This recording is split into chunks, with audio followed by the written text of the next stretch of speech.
In my PhD video, many of you have actually asked me what is the right age of doing a PhD, and can working executives also do a PhD in a part-time or executive manner. So let me try to give answers to some of these specific questions to PhD in this video. Let's get started.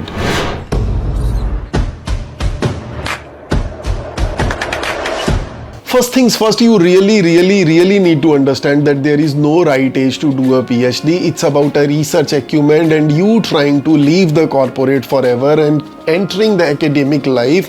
For that you need a PhD, and this kind of force may come from within yourself at the age of 22, right when you finish your engineering, or it may come as late as 40 or 50 or 60 years, you know. In IIM Ahmedabad, where I was doing my PhD, 4 of us were in the same stream of strategic management. I was in my late 20s, about 28 or 29. Another student was in the same age.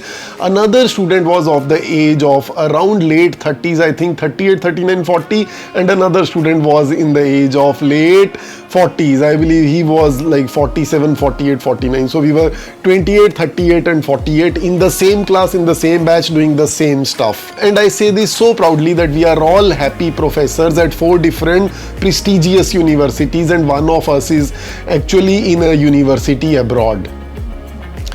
तो कोई right as तो पर से नहीं है for pursuing a PhD program. It just happens to you that you feel like या करनी है and then you started. However, if you are in your early 30s, you know, or late 20s, there can't be a better time of doing it because you get a long academic halt.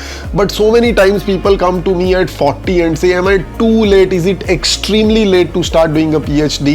My take on this is that you still have a productive 25 years of career ahead of you. If you are completely bored of corporate, or if you want to do something different or meaningful, then you can start your PhD in 40. You will still finish it in 5 years at max, and by the time you finish you will be 45 and you will still have 20 more productive academic years.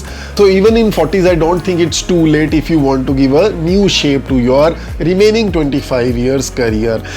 बात करते हैं modalities की. तो there are 2 ways you can do your PhD. One is you can actually do a full-time PhD program. All 4 of us at IIM Ahmedabad, irrespective of our age, were doing full-time PhD program. In most IIMs and IITs, you will end up getting a stipend of anywhere between 30 to 50,000 with an average of 35 to 40,000, which is not very large, but which is also not so less. You can easily manage your expenses if you don't live a very generous life. Having said that, if you still want to pursue a PhD, you contemplate taking up academics at some point in time, but you just don't want to leave your job at this point in time, you just can't afford it, it's just not doable, then executive PhD options are also available in numerous IIMs. You will have to go to the websites to check, but I know for sure IIM Lucknow offers it, XLRI offers it, and there are many new IIMs also which offer it.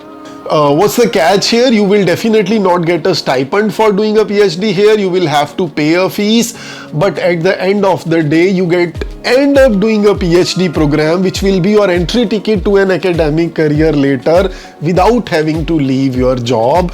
You manage your family, your job, your everything, and then you have another job which is a executive PhD. You will have to go to that place. Let's say if you are doing from IIM Lucknow Noida campus, you will have to travel to Noida, I think 5 to 6 times in a year, but you can still manage. What's the downside of doing this PhD? The downside is that 1, you don't get a stipend. 2, you will have to pay a fees, which is okay because you are drawing a salary. And last but not the least, life is gonna be a little too hectic for the next 5 years, because doing a PhD in itself is like doing a job. So when you do it, you are actually doing 2 jobs, and if you add family to that because you are living with them, and if you have small kids who cry, then it's like doing 3 jobs at a time. But it's all possible, it's all doable, people do that, and in the end of it, getting a PhD, adding a doctor to your name, and getting an entry to academic career is all worth the effort. Best wishes for a bright academic career. If you have any more questions, please feel free to ask me in the comment box, and I'll try to answer to the best of my abilities.